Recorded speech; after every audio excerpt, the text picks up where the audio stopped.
नमस्कार दोस्तों, जय श्री राम। कैसे हैं आप सब? उम्मीद करता हूँ आप सब बहुत अच्छे होंगे बच्चा और अपनी प्रिपरेशंस में लगे होंगे। तो बच्चा आज मैं गवर्नमेंट बजट का पार्ट थर्ड और आखिरी पार्ट में आपके सामने लेकर आया हूं बच्चा। पार्ट 1 में मैंने आपको ऑब्जेक्टिव्स बताए थे कि जो भी जब भी गवर्नमेंट का बजट बनता है तो बजट के अंदर गवर्नमेंट के क्या क्या ऑब्जेक्टिव्स होते हैं, हमने ऑब्जेक्टिव पढ़े थे पार्ट 1 में।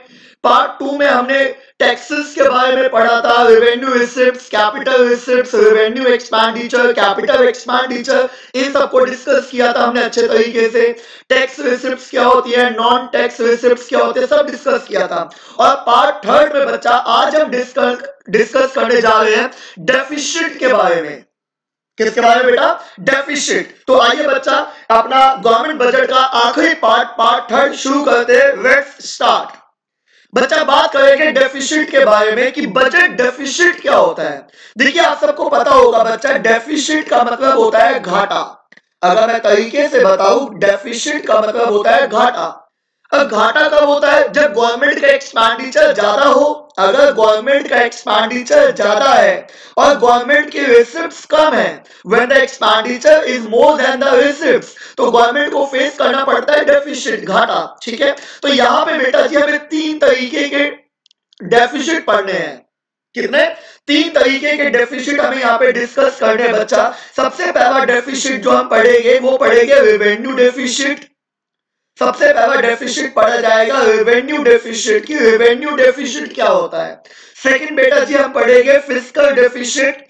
फिस्कल डेफिसिट क्या होता है। और तीसरा बेटा जी हम पढ़ेंगे प्राइमरी डेफिसिट। प्राइमरी डेफिसिट क्या होता है। बच्चा ये one of the most important topic है आपके बोर्ड के एग्जाम के लिए, आपकी जनरल नॉलेज के लिए। इवन ये मान के चलिए जो बच्चा इन फ्यूचर एसएससी वगैरह की तैयारी करेगा, गवर्नमेंट जॉब की प्रिपरेशन कर रहा है, तो उसको इसके बारे में भी अपने आप को अपडेट रखना पड़ता है कि गवर्नमेंट के 3 तरीके के डेफिसिट है बच्चा। एक है रेवेन्यू डेफिसिट, एक है प्राइमरी डेफिसिट और एक है फिस्कल डेफिसिट। हमें तीनों तरीके के डेफिसिट यहाँ पे पढ़ने हैं। ठीक है बेटा जी, तो सबसे पहले आप सब समझने पे फोकस करना, समझने पे ध्यान देना। ठीक है, मैं आपको नोट्स में भी सारी चीजें पढ़ाऊंगा, पर मुझे ऐसा लगता है जिस बच्चे को अच्छे तरीके से समझ में आ गया ना, उसको नोट्स की दिक्कत नहीं होगी। बिना रट्टाफिकेशन किए, बिना नोट्स देखे बिना भी आप सब इसका जवाब दे सकते हो बच्चा। हम बात करेंगे बच्चा सबसे पहले रेवेन्यू डेफिसिट की, कि रेवेन्यू डेफिसिट क्या होता है। ध्यान से सुनना बच्चों। जैसे डेफिसिट का मतलब हम जानते हैं, डेफिसिट का मतलब होता है घाटा। When expenditure is more then receipt, जब गवर्नमेंट का एक्सपेंडिचर ज्यादा है और रिसिप्ट्स कम है, उसको कहा जाता है डेफिसिट। अब लिखा हुआ है बेटा रेवेन्यू डेफिसिट, तो समझना अगर लिखा हुआ है रेवेन्यू डेफिसिट, तो रेवेन्यू डेफिसिट का मतलब क्या होता है। Revenue deficit is a situation when revenue expenditure is more then revenue receipts. जब गवर्नमेंट का रेवेन्यू एक्सपेंडिचर ज्यादा है और रेवेन्यू रिसिप्ट्स कम है, when revenue expenditure is more then revenue receipts. अब कई बच्चे कहेंगे सर रेवेन्यू एक्सपेंडिचर क्या होता है, रेवेन्यू रिसिप्ट्स क्या होती है। देखो ये आपको पता होना चाहिए बच्चा, जिन बच्चों ने पार्ट 2 नहीं पढ़ा है, गवर्नमेंट बजट का पार्ट 2 नहीं पढ़ा है, पहले आप पार्ट 2 देखिए बच्चा, तब आपको समझ में आएगा what is revenue expenditure, what is revenue receipts. अब मैं सीधी बात करता हूं, जैसे मैंने कहा revenue deficit, revenue deficit is a situation when revenue expenditure, जब रेवेन्यू एक्सपेंडिचर ज्यादा है और रेवेन्यू रिसिप्ट्स कम है, मतलब जब गवर्नमेंट की रूटीन एक्टिविटी को परफॉर्म करने में, रूटीन एक्टिविटी को परफॉर्म करने में एक्सपेंडिचर ज्यादा हो रहा है। रेवेन्यू एक्सपेंडिचर क्या होता है बच्चा, रोज की एक्टिविटी को परफॉर्म करने में एक्सपेंडिचर ज्यादा है। रोज की, जैसे मेरा काम ट्यूशंस पढ़ाने का है, तो ट्यूशंस पढ़ाकर, ट्यूशंस पढ़ाने में एक्सपेंडिचर ज्यादा हो रहा है। रोज की एक्टिविटी को परफॉर्म करने में एक्सपेंडिचर ज्यादा है और रोज की एक्टिविटी परफॉर्म करके उतनी रिसिप्ट्स मेरे पास नहीं आ रही। तो revenue deficit is a situation when revenue expenditure, जब revenue expenditure is more than the revenue receipts, जब रेवेन्यू एक्सपेंडिचर ज्यादा है और रेवेन्यू रिसिप्ट्स कम है, रेवेन्यू एक्सपेंडिचर ज्यादा है, रेवेन्यू रिसिप्ट्स कम है। मतलब रोज की एक्टिविटी को परफॉर्म करने में एक्सपेंडिचर ज्यादा हो रहा है, रोज की एक्टिविटी को परफॉर्म करने में एक्सपेंडिचर ज्यादा है और रिसिप्ट्स कम है। आप मुझे एक बात बताओ, मैंने कहा रोज की एक्टिविटी परफॉर्म करने में एक्सपेंडिचर ज्यादा है और रिसिप्ट्स कम है, पर बेटा जी रोज का एक्सपेंडिचर तो वो होता है ना जो मुझे करना ही करना है, यस और नो? सर रोज का एक्सपेंडिचर तो वो होता है जो मुझे करना ही करना है, चाहे इनकम हो चाहे इनकम ना हो। जैसे मैं कोचिंग पढ़ाता हूँ, ठीक है, जो मेरे कोचिंग सेंटर का रेंट है, चाहे बच्चे पढ़े चाहे ना पढ़े, रेंट जाएगा कि नहीं जाएगा? जाएगा सर। इलेक्ट्रिसिटी का बिल, चाहे बच्चे पढ़े चाहे ना पढ़े, जाएगा कि नहीं जाएगा? जाएगा सर। तो ये मेरा रूटीन एक्सपेंडिचर है। रेवेन्यू डेफिसिट क्या है बच्चा? Revenue deficit is a situation when revenue expenditure is more than the revenue receipts. जब रेवेन्यू एक्सपेंडिचर ज्यादा है, रेवेन्यू रिसिप्ट्स कम है, मतलब रोज की एक्टिविटी परफॉर्म करने में एक्सपेंडिचर ज्यादा हो रहा है और रिसिप्ट्स कम आ रही है। अब जब एक्सपेंडिचर ज्यादा है, रिसिप्ट्स कम है, और आप जानते हो बेटा रोज का एक्सपेंडिचर तो वो होता है जो मुझे करना ही करना है, और जब आपकी रोज की इनकम कम है, एक्सपेंडिचर ज्यादा है, इट मींस, देखो क्या लिखा है, it means it shows the inability of the government. ये गवर्नमेंट की इनएबिलिटी शो करता है, it shows the inability of the government to meet its regular and recurring expenditure. कि गवर्नमेंट की इनएबिलिटी शो करता है कि गवर्नमेंट अपने रोज के खर्चों को पूरा करने में असमर्थ है। सही बात है बच्चा। जब रूटीन एक्टिविटी को परफॉर्म करने में एक्सपेंडिचर ज्यादा है और रूटीन एक्टिविटी से उतनी इनकम नहीं आ रही, पर बेटा आप जानते हो ना रूटीन एक्सपेंडिचर तो वो होता है जो करना ही करना है। अब जब इनकम कम है और रूटीन एक्सपेंडिचर ज्यादा है, मतलब it shows the inability of the government. ये गवर्नमेंट की इनएबिलिटी शो करता है कि गवर्नमेंट अपने रोज के खर्चों को पूरा करने में असमर्थ है। Inability of the government to meet its regular and recurring expenditure। लेकिन वही बात है बच्चा, रोज का खर्चा तो वो है जो मुझे करना ही करना है, हाँ या ना? चाहे इनकम हो चाहे इनकम ना हो। अब आपका जब डेली बेसिस का एक्सपेंडिचर ज्यादा है, इनकम कम है, पर रोज का खर्चा तुम्हें करना ही करना है, तो it lead to the dissaving. कि आपको क्या करना पड़ेगा? डिस सेविंग करनी पड़ेगी, हाँ या ना? डिस सेविंग करनी पड़ेगी, मतलब जो पैसा आपने किसी अदर सेक्टर पे इन्वेस्ट करने के लिए रखा है उसे वहां से निकालना पड़ेगा। एक बात बताओ, मैं एग्जांपल देता हूँ। जैसे मानिए मैंने पैसा रखा है गाड़ी खरीदने के लिए, कि मुझे कार परचेज करनी है और मैंने कार परचेज करने के लिए पैसा रखा हुआ है, ठीक है, और मेरे घर में खाने को रोटी नहीं है बच्चा। तो एक बात बताओ, पहले मैं कार खरीदूं कि रोटी खरीदूं? सर ऑब्वियस है, पहले आप रोटी में क्या होगे, क्योंकि डेली बेसिस का जो एक्सपेंडिचर है वो ज्यादा इंपॉर्टेंट है ना। और जब आपकी इनकम कम है, एक्सपेंडिचर ज्यादा है, मतलब it shows the inability of the government. ये गवर्नमेंट की इनएबिलिटी शो करता है कि गवर्नमेंट अपने रोज के खर्चों को पूरा करने में असमर्थ है। So it lead to the dissaving, कि आपको डिस सेविंग करनी पड़ेगी। डिस सेविंग मतलब जो पैसा किसी अदर सेक्टर पे इन्वेस्ट करने के लिए रखा है उसको वहां से निकालो और अपने रोज के खर्चे पूरे करो। आपको बैंक से विड्रॉ करना पड़ेगा कि जो पैसा आपने रखा हुआ है किसी अदर सेक्टर पे इन्वेस्ट करने के लिए, उसको वहां से विड्रॉ करके अपने रोज के खर्चों को पूरा करना पड़ेगा, अगर है तो। सर अगर बैंक में पैसा है ही नहीं तो? अगर बैंक में पैसा नहीं है तो बेटा जी use of capital receipts. Use of capital receipt मतलब आइदर रिड्यूस एसेट, या तो कोई एसेट बेचो या तो कर्जा लो। Either reduce assets or create liabilities। क्यों भाई? रोज के खर्चे तो पूरे करने हैं ना। अगर बैंक में है तो बैंक से विड्रॉ करोगे, बैंक में नहीं है तो या तो किसी से उधार लोगे रोज के खर्चों को पूरा करने के लिए, या तो बैंक से विड्रॉ करोगे अगर बैंक में है तो, और अगर बैंक में नहीं है तो use of capital receipts, capital receipts का यूज करो। कैपिटल रिसिप्ट्स का मतलब आइदर रिड्यूस एसेट्स और create liabilities. Either reduce assets or create liabilities। या तो कोई एसेट बेचो या तो कर्जा लो, पर रोज के खर्चे तो पूरे करने हैं। सही बात है। अच्छा आप बताओ, ठीक है सर समझ में आ गया, आपने का यूज ऑफ कैपिटल रिसिप्ट्स मतलब आइदर रिड्यूस एसेट्स और क्रिएट लायबिलिटीज। प्रेफर किसको किया जाएगा बच्चा? रिड्यूस एसेट को कि क्रिएट लायबिलिटीज को? आप बताना, आप प्रेफर किसको करोगे? एसेट बेचने को या कर्जा लेने को? बताओ बताओ। कई बच्चे कह रहे सर एसेट बेचने को। अरे भाई एक बात बताओ, आपके घर में कोई दिक्कत होती है तो तुम क्या सीधा मम्मी के जेवर बेच देते हो? मम्मी को कहते हो मम्मी अपने कान के झुमके तो बेचूंगा, क्यों? रोज के खर्चे पूरे करने हैं। सीधा झुमके बेच देते हो, मम्मी के गहने बेच देते हो? नहीं सर, एसेट बेचना बेटा लास्ट ऑप्शन होता है। हम पहले क्या करते हैं, हम प्रेफर करेंगे लायबिलिटीज को, उधार लेने को, ठीक है, एसेट्स नहीं। प्रेफर किसको किया जाता है? बोरोइंग करना। और वही बात है बच्चा, दिक्कत वाली बात है, ठीक है, आप बोरोइंग कर तो दोगे, पर बोरोइंग करने की वजह से कंट्री में क्या हो जाएगा? It lead to the inflation. Country में इन्फ्लेशन हो जाएगा, महंगाई बढ़ जाएगी।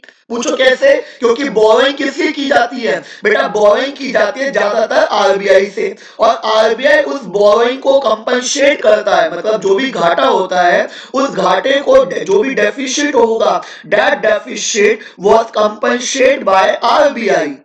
That deficit was compensated by RBI. RBI कैसे compensate करता है? By printing more and more notes. By printing more notes.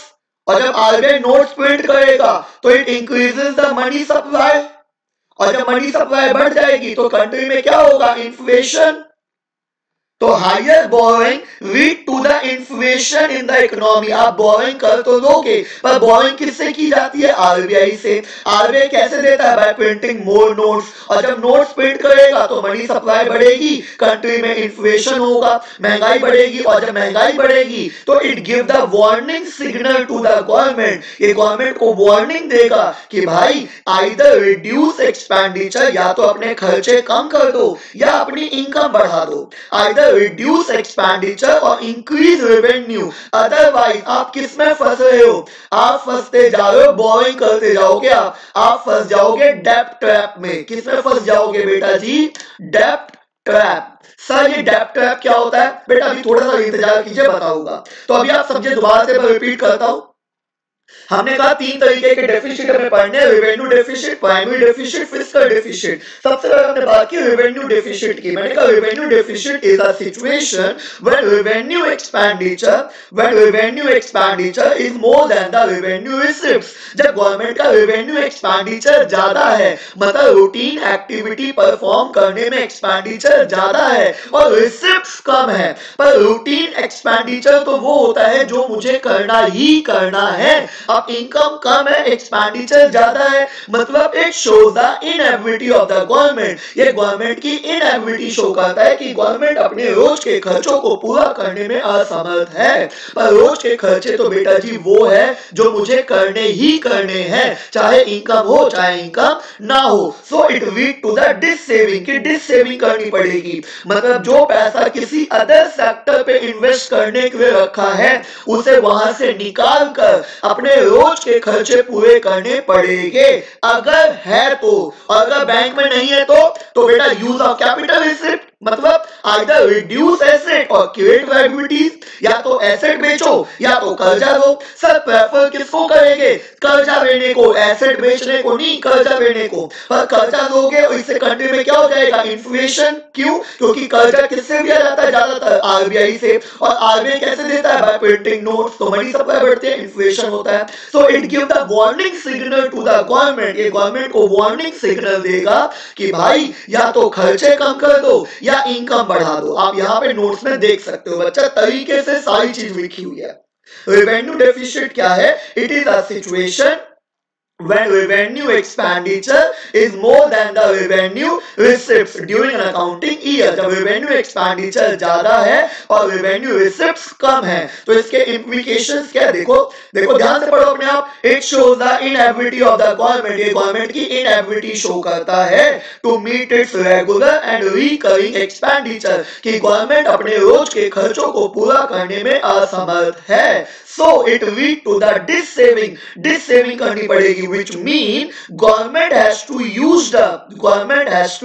use up the saving of other sector, कि जो पैसा किसी अदर सेक्टर के लिए रखा था उसको यूज करेंगे अपने रोज के खर्चों को पूरा करने के लिए, अगर है तो, और अगर नहीं है तो गवर्नमेंट हैज टू मेकअप, कि गवर्नमेंट को मेकअप करना पड़ेगा this deficit through capital receipts. Capital receipt मतलब आइदर रिड्यूस एसेट और क्रिएट लायबिलिटीज। रिड्यूस एसेट मतलब डिसइन्वेस्टमेंट और क्रिएट लायबिलिटी मतलब बोरिंग। और बोरिंग करेंगे प्रेफर तो बोरिंग को करते हैं, इससे कंट्री में क्या हो जाएगा, इन्फ्लेशन। इससे कंट्री में क्या हो जाएगा, inflation. So it give the warning signal to the government, ये गवर्नमेंट को वार्निंग देता है आइदर टू रिड्यूस एक्सपेंडिचर और टू इंक्रीज रेवेन्यू। आते बात समझ में? तो ये आपके सामने पूरे नोट्स है बच्चा। अगर आपने मेरी क्लास ढंग से अटेंड कर रहे हो, अटेंटिव होके सुन रहे हो बच्चा, आपको याद हो जाएगा। अंडरस्टैंडिंग पे भरोसा रखो, समझोगे आप वहां पे लिख सकते हो, बना के भी लिख सकते हो, कोई दिक्कत नहीं है। ठीक है बच्चा, तो आइए आगे शुरू करते हैं। तो आइए बच्चा आगे शुरू करते हैं। रेवेन्यू डेफिसिट आपको अच्छे समझ में आया होगा। अब हम बात करते हैं बच्चा फिस्कल डेफिसिट। ध्यान से समझना बच्चा, इसमें न्यूमेरिकल्स भी है तो आपको अच्छे तरीके से समझना पड़ेगा। ठीक है ना, ये बहुत इंटरेस्टिंग है और बहुत टेक्निकल है बच्चों, समझने पे ध्यान दीजिएगा सारे बच्चे। अब हम बात करते हैं फिस्कल डेफिसिट की। मजा आएगा आपको ये पढ़ने में, इसमें न्यूमेरिकल्स भी है, मैं न्यूमेरिकल्स भी डिस्कस करूंगा। ठीक है ना, बात करते हैं बच्चा फिस्कल डेफिसिट। फिस्कल डेफिसिट क्या होता है बच्चा, ध्यान से सुनिएगा।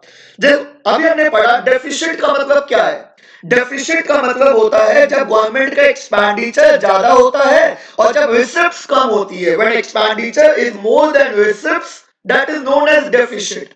अब लिखा हुआ है बच्चा फिस्कल डेफिसिट। तो फिस्कल डेफिसिट क्या होता है बच्चा, fiscal deficit is a situation when total expenditure is more than total receipt. जब गवर्नमेंट का टोटल एक्सपेंडिचर ज्यादा है और टोटल रिसिप्ट्स कम है।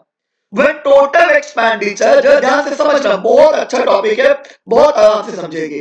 When total expenditure is more than total receipt, जब गवर्नमेंट का टोटल एक्सपेंडिचर ज्यादा है और टोटल रिसिप्ट्स कम है तो उसको कहा जाता है बच्चा फिस्कल डेफिसिट। भैया ये आपने सर ब्रैकेट क्यों बनाया है, इस ब्रैकेट में क्या आएगा, ये ब्रैकेट ही तो मेन बात है बच्चा। अभी समझाता हूं, ध्यान दीजिए। जैसे मैंने कहा फिस्कल डेफिसिट क्या है बच्चा, fiscal deficit is a situation when total expenditure is more than total receipts. जब टोटल एक्सपेंडिचर ज्यादा है, टोटल रिसिप्ट्स कम है। समझना, अब टोटल एक्सपेंडिचर आप जानते हो दो तरीके के एक्सपेंडिचर है बेटा, एक है रेवेन्यू एक्सपेंडिचर और कैपिटल एक्सपेंडिचर। तो रेवेन्यू एक्सपेंडिचर कैपिटल एक्सपेंडिचर दोनों को जोड़ के बन जाएगा टोटल एक्सपेंडिचर। ठीक है जी, ठीक है। टोटल रिसिप्ट्स आप ये भी जानते हो दो तरीके के रिसिप्ट्स ऐसा हमने पढ़ा है, एक है बेटा जी रेवेन्यू रिसिप्ट्स और एक है बेटा जी कैपिटल रिसिप्ट्स। तो रेवेन्यू रिसिप्ट्स और कैपिटल रिसिप्ट दोनों को जोड़ दूं बन जाएगा टोटल रिसिप्ट। ठीक है जी सर। तो आपने कहा fiscal deficit is a situation when total expenditure is more than total receipt. जब टोटल एक्सपेंडिचर ज्यादा है, टोटल रिसिप्ट्स कम है।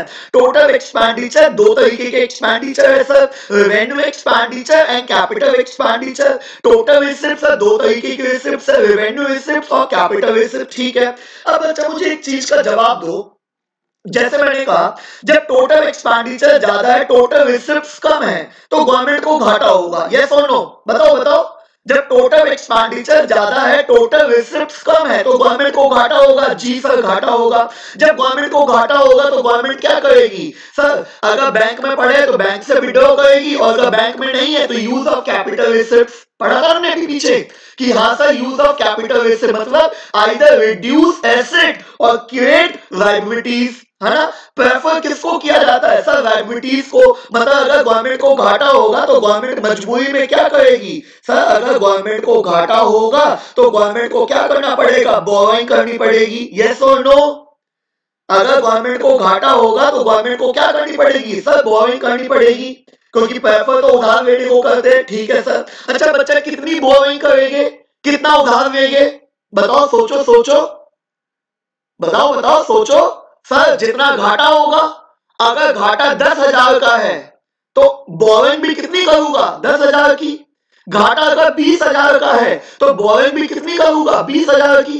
घाटा अगर 50,000 का है तो बोरिंग भी कितनी करूंगा? 50,000 की। इसमें कहा जाता है बेटा कि जितना घाटा होगा उतनी तो बोरिंग करोगे। इसमें कहा जाता है fiscal deficit is equal to क्या होता है बेटा जी? Borrowing. Fiscal deficit is equal to क्या होता है? बोरिंग। कि जितना आपको घाटा होगा उतनी आप क्या करोगे? बोरिंग करोगे।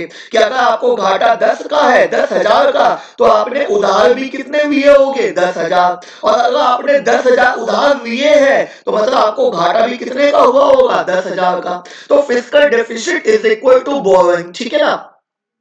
एक नंबर का क्वेश्चन आएगा, डायरेक्ट लिख देना fiscal deficit is equal to borrowing. अब जरा ध्यान से मेरी बात सुनना।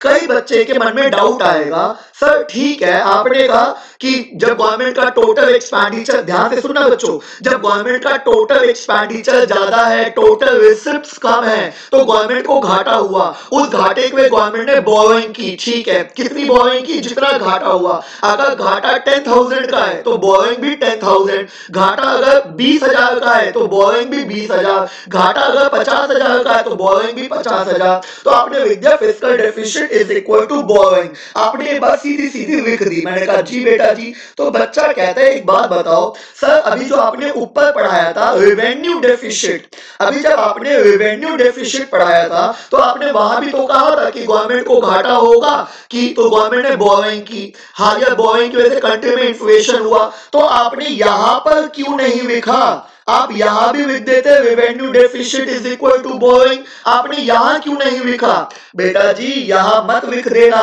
क्यों भाई? वो रेवेन्यू डेफिसिट है कि रेवेन्यू एक्सपेंडिचर ज्यादा था, रेवेन्यू रिसिप्ट्स कम थी। रोज की एक्टिविटी को परफॉर्म करने में एक्सपेंडिचर ज्यादा था और रोज की एक्टिविटी से इनकम कम थी, तो मैंने बोरिंग की। अब क्वेश्चन जब मुझे बोरिंग देता है ना, जब क्वेश्चन में लिखा हुआ आता है कि दिस इज बोरिंग, तो मेरे बच्चे वो टोटल बोरिंग होती है बेटा जी। कौन सी बोरिंग होती है? Total boring. हाँ, अगर क्वेश्चन मुझे कह दे कि इट इज दैट बोरिंग, ये वो बोरिंग है विच इज डन, ये वो बोरिंग है which is done to meet the regular expenditure, to meet the recurring expenditure. अगर क्वेश्चन मुझे ये बात कह दे कि हमने ये जो बोरिंग की है, ये बोरिंग अपने रेगुलर एंड रिकरिंग एक्सपेंडिचर को मीट करने के लिए की गई है, तो मैं कह देता कि revenue deficit is equal to that borrowing. अगर क्वेश्चन मुझे गिवन कर दे, क्वेश्चन कह दे कि बोरिंग और लिख दे वहां पे कि ये वो बोरिंग है to meet the regular and recurring expenditure, अगर क्वेश्चन मुझे कह दे कि ये वो बोरिंग है जो रेगुलर एंड रिकरिंग एक्सपेंडिचर को मीट करने के लिए की गई है, तो मैं लिख देता बेटा जी। पर क्वेश्चन मुझे ऐसा कहता नहीं है। क्वेश्चन में लिखा होता है सिर्फ बोरिंग और वो अंडरस्टूड होता है कि वो टोटल बोरिंग है, इसमें टोटल बोरिंग शामिल है। समझ रहे हो बेटा? हाँ, हो सकता है इस बार के बोर्ड में यही आ जाए, इस बार के बोर्ड में लिखा हुआ आ जाए कि it is that boring which is done to meet the regular and recurring expenditure। तो समझ जाना revenue deficit is equal to that borrowing, वो वाली बोरिंग जो रेगुलर और रिकरिंग एक्सपेंडिचर के लिए की गई है। सबको ये बात समझ में आती है? सबको ये बात समझ में आई कि बोरिंग मैंने रेवेन्यू डेफिसिट के टाइम पे भी की थी, लेकिन रेवेन्यू डेफिसिट के टाइम पर जो बोरिंग की गई है वो boring regular and recurring expenditure को मीट करने के लिए की गई है। और यहाँ पे जो बोरिंग लिखी जा रही है वो टोटल बोरिंग है, और क्वेश्चन में मुझे टोटल बोरिंग गिवन होती है, वो वाली बोरिंग गिवन नहीं होती बेटा। हाँ, अगर क्वेश्चन मुझे कह दे, क्वेश्चन मुझे गिवन कर दे कि it is the boring which is done to meet the regular and recurring expenditure, question बोल दे मुझे कि ये वो बोरिंग है जो रेगुलर और रिकरिंग एक्सपेंडिचर को मीट करने के लिए की गई है, तो मैं कह दूंगा revenue deficit is equal to that borrowing. पर ऐसे कहता नहीं है। ठीक है ना? तो समझ गए वही बात जी बेटा? हाँ, तो हमें निकाल क्या हो बच्चा? Fiscal deficit. मैंने कहा फिस्कल डेफिसिट क्या है? It is a situation when total expenditure is more than total receipt. जब टोटल एक्सपेंडिचर ज्यादा है, टोटल रिसिप्ट्स कम है। तो गवर्नमेंट को घाटा हुआ और उस घाटे को कंपनसेट करने के लिए हमने बोरोइंग की। सर कितनी बोरोइंग की? जितना घाटा हुआ। घाटा 10 का है तो बोरोइंग भी 10 है, घाटा 20 का है तो बोरोइंग भी 20 है, घाटा 50 का है तो बोरोइंग भी 50 है। तो हमने लिख दिया fiscal deficit is equal to borrowing. कौन सी बोरोइंग? Total borrowing. ठीक है ना? ठीक है बेटा। तो देखो बच्चा, अगर 1 मार्क्स का क्वेश्चन आता है, अगर 1 नंबर का क्वेश्चन है और आपसे बोलता है फाइंड आउट फिस्कल डेफिसिट, तो क्वेश्चन में बोरोइंग गिवन होगी, आप डायरेक्ट आंसर लिख देना। ठीक है? और बच्चा कहेगा सर अगर क्वेश्चन बोरोइंग गिवन नहीं हुई तो?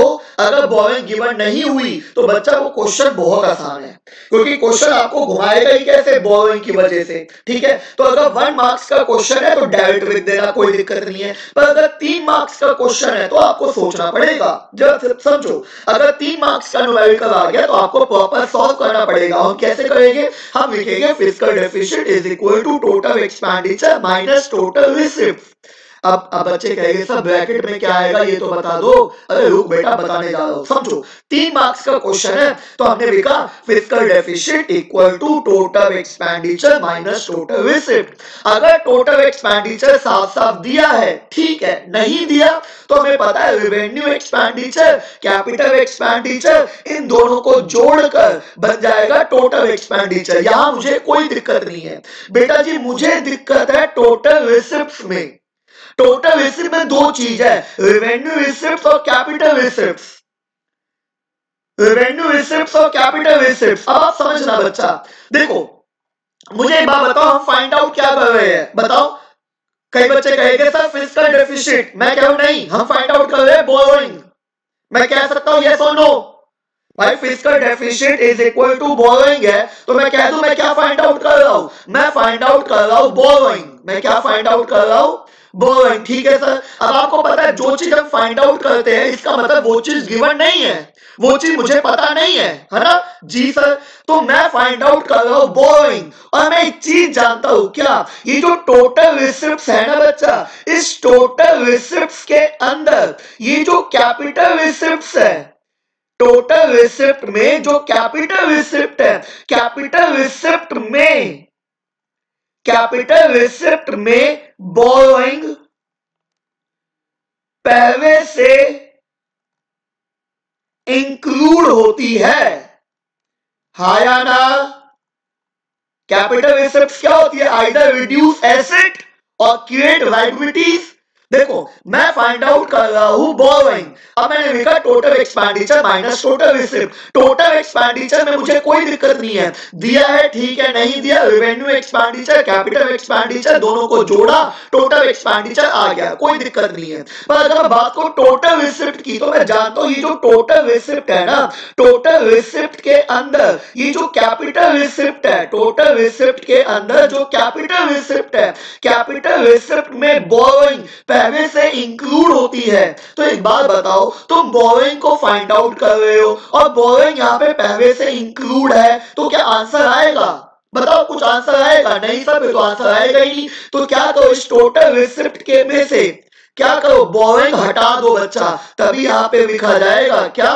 देखो देखिए सारे बच्चे कि अदर देन बोरोइंग कि जो टोटल रिसिप्ट्स है इसमें बोरोइंग शामिल नहीं है। क्यों नहीं है शामिल? क्योंकि हमें बोरोइंग ही तो फाइंड आउट करनी है।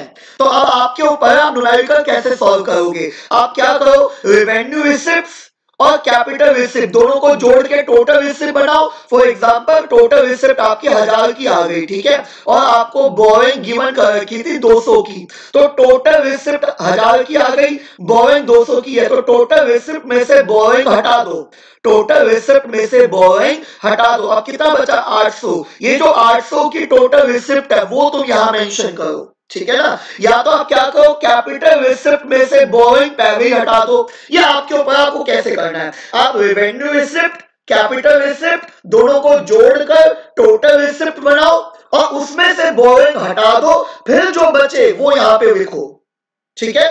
या तो दूसरा तरीका, आप कैपिटल रिसिप्ट में से बोरोइंग पहले से हटा दो। जैसे कभी बार क्वेश्चन मुझे बोल देता है कि ये कैपिटल रिसिप्ट्स हैं अदर देन बोरोइंग, मतलब कैपिटल रिसिप्ट है अदर देन बोरोइंग, मतलब इसमें कोई बोरोइंग शामिल नहीं है। फिर तो बहुत अच्छी बात है, फिर तो हमें कुछ करने की जरूरत ही नहीं है। सबको ये बात समझ में आती है बेटा जी?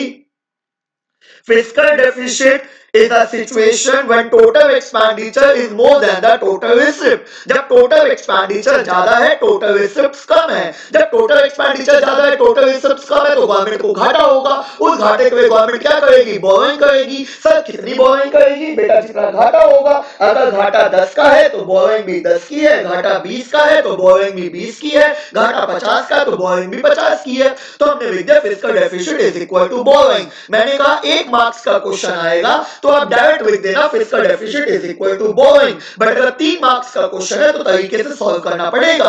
हम लिखेंगे fiscal deficit equal to total expenditure minus total receipt other than borrowing. क्यों? टोटल एक्सपेंडिचर में कोई दिक्कत नहीं है sir, revenue expenditure capital expenditure दोनों को जोड़ेंगे टोटल एक्सपेंडिचर बन जाएगा। दिक्कत है तो टोटल रिसिप्ट में। क्यों? क्योंकि टोटल रिसिप्ट में जो कैपिटल रिसिप्ट है, टोटल रिसिप्ट में जो कैपिटल रिसिप्ट है उसमें बोरोइंग पहले से ही शामिल होती है। टोटल रिसिप्ट में जो कैपिटल रिसिप्ट है, कैपिटल रिसिप्ट में बोरोइंग पहले से इंक्लूड होती है। तो क्या आप निकास बोरोइंग रहे हो और बोरोइंग को तुमने इंक्लूड किया हुआ है तो कुछ आएगा? नहीं आएगा सर। तो क्या करो? टोटल रिसिप्ट में से बोरोइंग हटा दो। कैसे हटाएंगे ये आपके ऊपर है। आप रेवेन्यू रिसिप्ट कैपिटल रिसिप्ट दोनों को जोड़ो, टोटल रिसिप्ट बन जाएगा और टोटल रिसिप्ट में से बोरोइंग जो आपको गिवन है वो माइनस कर देना। फिर जो बचेगा टोटल रिसिप्ट वो यहां पे मेंशन करना। आती है बात समझ में? या तो कैपिटल रिसिप्ट में से पहले ही बोरोइंग हटा देना, ठीक है? बाकी हम न्यूमेरिकल्स करेंगे, वहां पे बात आपको समझ में आ जाएगी।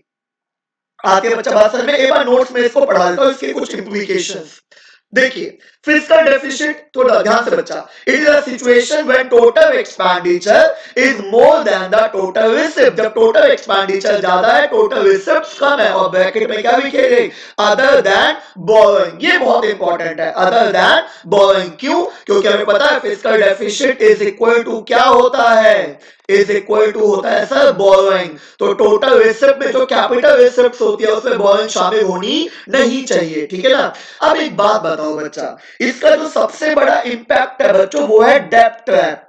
डेब्ट ट्रैप मतलब जरा समझो, देखो मैं आपको समझाता हूं। देखो आपको पता है जब गवर्नमेंट को घाटा होता है तो गवर्नमेंट बोरोइंग करती है, यस और नो? जी सर। और मुझे पता है बोरोइंग इंक्लूड, बोरोइंग जब करेंगे बच्चा तो देखो यहां पे क्या लिखा है, यहीं से पढ़ा देता हूं कि fiscal deficit indicate the total borrowing requirement. Fiscal deficit is equal to total borrowing requirement of the government. Fiscal deficit indicate करता है कि गवर्नमेंट को कितनी बोरोइंग की आवश्यकता है। And borrowing not only involve the repayment of principal amount. जब हम बोरोइंग करते हैं, जब उधार लेते हैं बच्चा, तो it not only involve the repayment of principal amount but also involve the interest payment. Yes और नो? जब आप किसी से कर्जा लेते हो बेटा तो हमें प्रिंसिपल अमाउंट के साथ साथ इंटरेस्ट पेमेंट भी तो करनी पड़ती है, यस और नो? सही बात है सर। जब हम किसी से बोरोइंग करेंगे तो हमें प्रिंसिपल अमाउंट के साथ साथ इंटरेस्ट पेमेंट भी करनी पड़ेगी। और मैं एक बात जानता हूं क्या, इंटरेस्ट पेमेंट की वजह से, इंटरेस्ट पेमेंट की, ध्यान से बच्चा, कि इंटरेस्ट पेमेंट की वजह से जब मुझे इंटरेस्ट पेमेंट करनी पड़ेगी तो इंटरेस्ट पेमेंट की वजह से मेरा रेवेन्यू एक्सपेंडिचर बढ़ेगा। अब कोई बच्चे कहेंगे ऐसे कैसे? बेटा पार्ट 2 देखो जाकर, पार्ट 2 देखो, वहां बताया हुआ है। Interest, dividend, charity, donation, scholarship, profit revenue nature के होते हैं। तो इंटरेस्ट पेमेंट की वजह से रेवेन्यू एक्सपेंडिचर बढ़ेगा, यस और नो? जी सर। रेवेन्यू एक्सपेंडिचर बढ़ेगा तो टोटल एक्सपेंडिचर बढ़ेगा, यस और नो? Yes sir. और जब टोटल एक्सपेंडिचर बढ़ेगा तो फिर से घाटा होगा, यस और नो? सही बात है सर। समझो ना, जब हम बोरोइंग करेंगे तो बच्चा बोरोइंग जब हम करते हैं तो बोरोइंग की वजह से प्रिंसिपल अमाउंट के साथ साथ borrowing not only involve the repayment of principal amount but also involve the interest payment, and as we know that interest payment increases the revenue expenditure. which also increases the total expenditure and which lead to the deficit. घाटा होगा और उस घाटे की वजह से government को फिर से बोरिंग करनी पड़ेगी। जब घाटा होगा तो घाटे की वजह से गवर्नमेंट को फिर से बोरिंग करनी पड़ेगी और जब फिर से बोरिंग करेंगे तो वही बात है, फिर बोरिंग करेंगे तो प्रिंसिपल अमाउंट के साथ साथ इंटरेस्ट पेमेंट करना पड़ेगा। फिर वही बात, इंटरेस्ट पेमेंट की वजह से रेवेन्यू एक्सपेंडिचर बढ़ेगा, फिर टोटल एक्सपेंडिचर बढ़ेगा, फिर से घाटा होगा, फिर से घाटा होगा, फिर से बोरिंग होगी, फिर से बोरिंग होगी तो हमें प्रिंसिपल के साथ साथ इंटरेस्ट पेमेंट करना पड़ेगा, फिर रेवेन्यू एक्सपेंडिचर बढ़ेगा, फिर टोटल एक्सपेंडिचर बढ़ेगा, फिर से घाटा होगा, फिर से घाटा होगा, फिर से बोरिंग करेंगे, फिर से बोरिंग करेंगे तो इंटरेस्ट पेमेंट के साथ साथ रेवेन्यू एक्सपेंडिचर बढ़ेगा, टोटल एक्सपेंडिचर बढ़ेगा, फिर से घाटा होगा, फिर से घाटा होगा, फिर से बोरिंग करेंगे, फिर से बोरिंग करेंगे तो प्रिंसिपल के साथ साथ इंटरेस्ट पेमेंट करना पड़ेगा। इंटरेस्ट पेमेंट की वजह से रेवेन्यू एक्सपेंडिचर बढ़ेगा, टोटल एक्सपेंडिचर बढ़ेगा, फिर से घाटा होगा, फिर से घाटा होगा, फिर से बोरिंग, फिर से इंटरेस्ट पेमेंट, फिर से रेवेन्यू एक्सपेंडिचर, फिर से टोटल एक्सपेंडिचर, फिर से घाटा। बच्चे कह रहे हैं सर रुक जाओ, ब्रेक लगाओ। बेटा इसी को कहते हैं डेब्ट ट्रैप। यही तो इसका अगर मैं एग्जांपल देके बताऊं, बेटा श्रीलंका के साथ यही हो रहा था। अगर आपने बीच में न्यूज देखी हो तो श्रीलंका बर्बाद हुआ, चाइना ने श्रीलंका को इसी तरीके से बर्बाद किया और चाइना इसी तरीके से करता है। चाइना कर्जा दे देकर यही हाल श्रीलंका का कर दिया, यही हाल पाकिस्तान का कर दिया। वैसे श्रीलंका के बर्बादी के कारण अपने भी कुछ थे, ठीक है, अब तो उभर रही है इकोनॉमी, पर धीरे धीरे था ये। तो यही चीज मैंने यहाँ पे लिखी हुई है बच्चा, आप देख सकते हो कि fiscal deficit not only borrowing not only involve the repayment of principal amount but also involve interest payment. Interest payment increases the revenue expenditure which lead to the revenue deficit, so it creates a vicious circle of fiscal deficit and revenue deficit। बार-बार deficit होता रहेगा, बार-बार government को क्या करना पड़ेगा, take more loans उसको cover करने के लिए, जिस वजह से कंट्री कॉट इन अ डेब्ट ट्रैप। आपकी बात समझ में जी। और इसका दूसरा इम्प्लीकेशन बच्चा, इन्फ्लेशन बढ़ेगा, महंगाई बढ़ेगी। तीसरा फॉरेन डिपेंडेंसी, भाई बोरो करना है, उधार लेना है तो कई बार हमें रेस्ट ऑफ द वर्ल्ड से उधार लेना पड़ता है, ठीक है, आरबीआई से उधार लेते हैं, न्यू करेंसी प्रिंट होती है तो इन्फ्लेशन होता है, फॉरेन डिपेंडेंसी बढ़ जाती है, ठीक है ना। और एक इंपॉर्टेंट पॉइंट है बच्चा, क्रोडिंग आउट इफेक्ट। एक बात बताओ, क्रोडिंग आउट का मतलब क्या है, समझो। It is a situation when higher borrowing by the government, जब गवर्नमेंट ज्यादा बोरोइंग करेगी तो reduces the availability of fund for the private investors. जब गवर्नमेंट ही सारा बोरिंग कर देगी तो प्राइवेट इन्वेस्टर्स के लिए फंड की अवेलेबिलिटी क्या हो जाएगी, कम हो जाएगी। प्राइवेट इन्वेस्टर्स के पास फंड कम हो जाएगा, जब उनके पास फंड नहीं होगा तो इन्वेस्टमेंट क्या हो जाएगी, कम हो जाएगी। और जब इन्वेस्टमेंट कम होगी तो ये देश में कोई अच्छी बात है क्या, नहीं बेटा, नेगेटिव इंपैक्ट पड़ेगा, समझो। तो ये फिस्कल डेफिसिट के कुछ पॉइंट्स है। मैं उम्मीद करता हूं कि आपको ये सारी चीजें समझ में आ गई होगी, ठीक है बच्चा। तो आइए बच्चा, अब हम बात करते हैं आगे प्राइमरी डेफिसिट के बारे में। किसके बारे में, प्राइमरी डेफिसिट। अब आप समझना बच्चा, primary deficit one of the most important समझेंगे, पहले समझने पे ध्यान दीजिएगा। अगर मैं बात करूं बच्चा किसके बारे में, प्राइमरी डेफिसिट। देखो प्राइमरी डेफिसिट को हिंदी में क्या कहते हैं, सबसे पहले आप ये समझो, ठीक है। देखो बच्चा, प्राइमरी डेफिसिट अगर मैं आपको बताऊं, देखो डेफिसिट का मतलब हम सब जानते हैं, डेफिसिट का मतलब होता है घाटा, जब एक्सपेंडिचर ज्यादा है रिसिप्ट्स कम है, समझना बच्चों। पर हमसे बोल रहा है प्राइमरी डेफिसिट। प्राइमरी डेफिसिट क्या होता है हिंदी में कहूं तो, प्राइमरी डेफिसिट मतलब मुख्य घाटा। मुख्य घाटा मतलब मेन घाटा कौन सा है, मेन घाटा।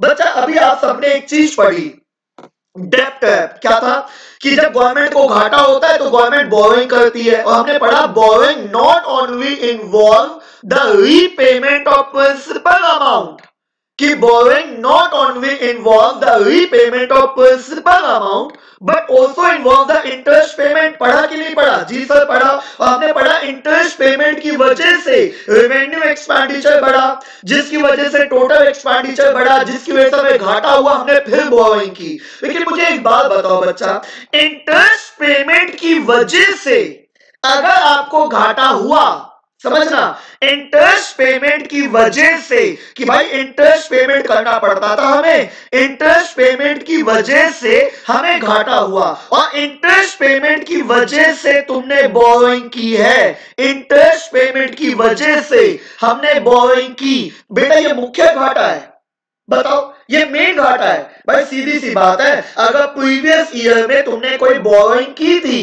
प्रीवियस ईयर में कोई उधार लिया था, तो भाई इंटरेस्ट तो पेमेंट करनी पड़ेगी, इंटरेस्ट पेमेंट तो करनी पड़ेगी ना। ये कोई मुख्य घाटा थोड़ी है। मुख्य घाटा पता है क्या होता है? मुख्य घाटा वो घाटा होता है बेटा जो एक्सपेंसेस के लिए, जो एक्सपेंसेस को, देखो क्या लिखा है, प्राइमरी घाटा वो घाटा होता है जो एक्सपेंसेस को मीट करने के लिए बोरोइंग की जाती है, एक्सपेंसेस को मीट करने के लिए, कि भाई मेरा करंट ईयर में एक्सपेंडिचर ज्यादा था, एक्सपेंडिचर ज्यादा था और रिसिप्ट्स कम थी, तो मुझे घाटा हुआ, मैंने बोरोइंग की।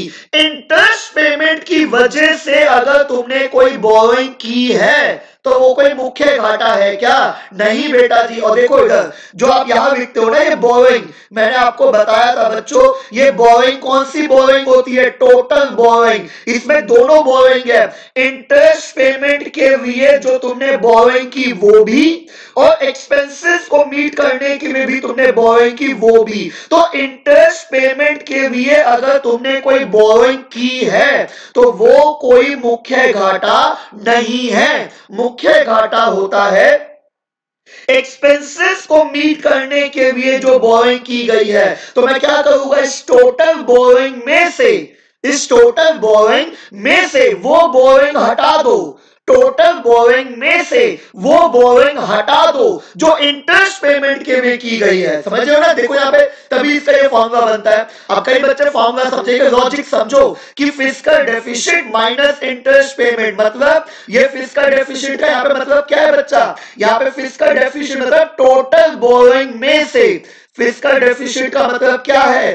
Total borrowing. और मैंने टोटल बोरोइंग में से वो बोरोइंग हटा दी जो इंटरेस्ट पेमेंट के लिए की गई थी। इंटरेस्ट पेमेंट के लिए अगर कोई बोरोइंग है तो वो कोई मुख्य घाटा नहीं है। मुख्य घाटा वो घाटा होता है जो एक्सपेंसेस को मीट करने के लिए की गई है। कई बच्चे इसको पढ़ेंगे, primary deficit is equal to fiscal deficit minus interest payment, पर मैं पता है इसको क्या पढ़ता हूं? मैं पढ़ता हूं मुख्य घाटा। प्राइमरी डेफिसिट निकालना है तो टोटल बोरोइंग में से, तो टोटल बोरोइंग में से, तो मैंने टोटल बोरोइंग में से वो वाली बोरोइंग हटा दी, टोटल बोरोइंग में से बेटा जी वो वाली बोरोइंग हटा दी जो किसके लिए की गई थी? जो इंटरेस्ट पेमेंट के लिए की गई थी।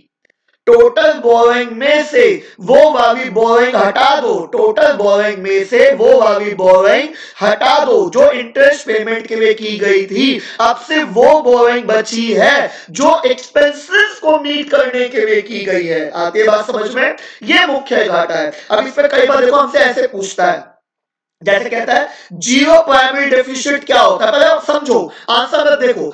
जीरो प्राइमरी डेफिसिट मतलब मुख्य घाटा जीरो है। मुख्य घाटा जीरो का मतलब क्या है? मुख्य घाटा जीरो है बेटा। मुख्य घाटा मतलब एक्सपेंसेस को मीट करने के लिए कोई बोरोइंग है ही नहीं।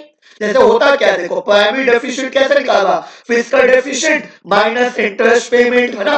यही तो करते हैं हम जी। मतलब टोटल बोरोइंग में से हमने वो बोरोइंग हटा दी जो इंटरेस्ट पेमेंट के लिए थी।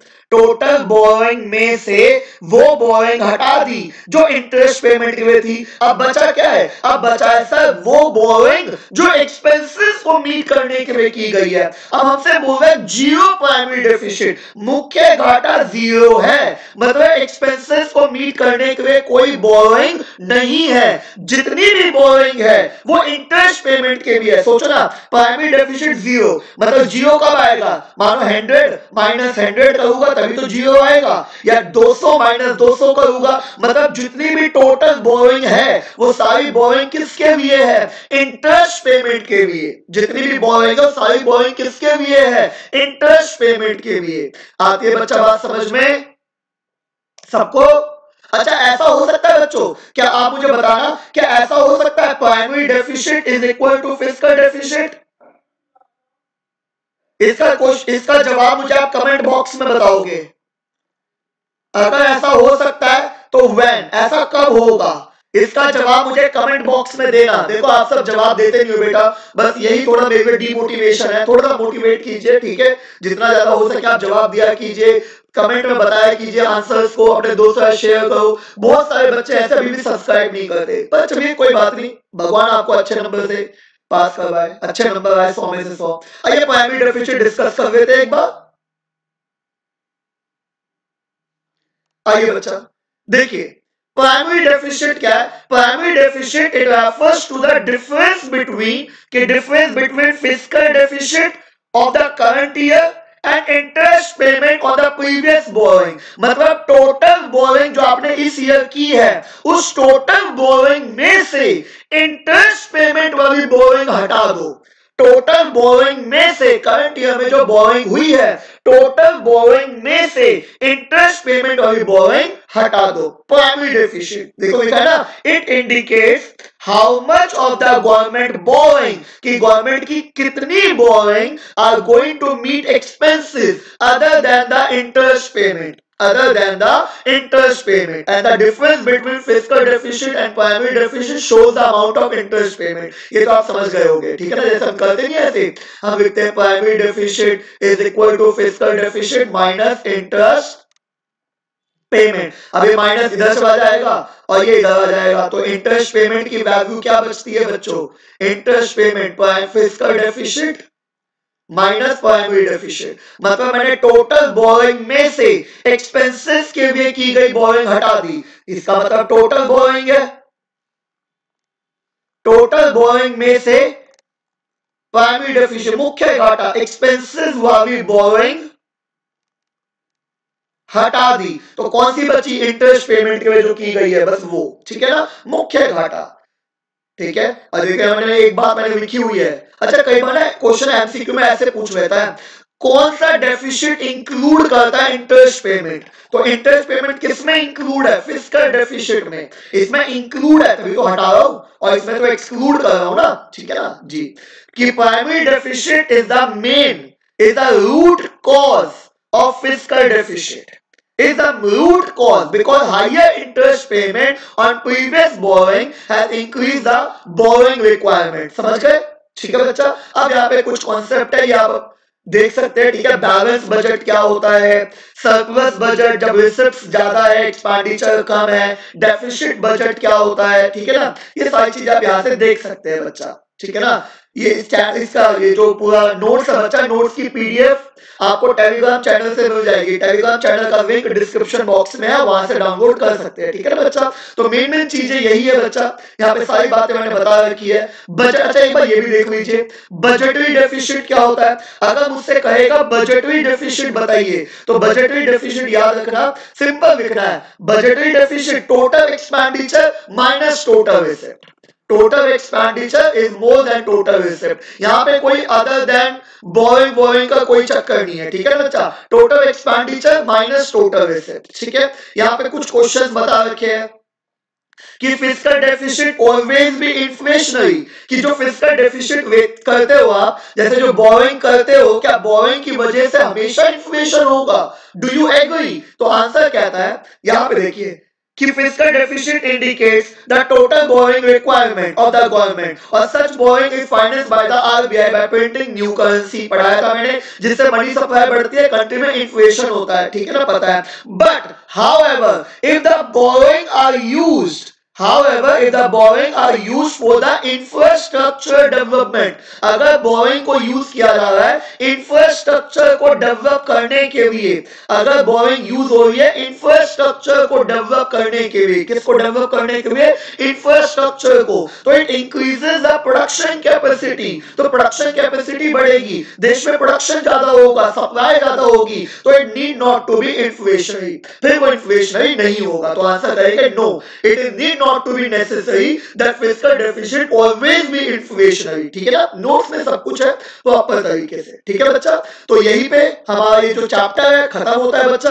अगर आपको कोई भी डाउट हो, कोई भी दिक्कत हो, आप मुझे कमेंट बॉक्स में बता सकते हैं, आप मुझे इंस्टाग्राम पे मैसेज कर सकते हैं पर्सनली भी, ठीक है बच्चा। हाँ, इस चैप्टर में न्यूमेरिकल्स भी है, तो न्यूमेरिकल्स की वीडियो में सेपरेट वे क्या होगा, कंबाइन पूरे मैक्रो इकोनॉमिक्स की मैं न्यूमेरिकल्स आपको करवाऊंगा, ठीक है बच्चा।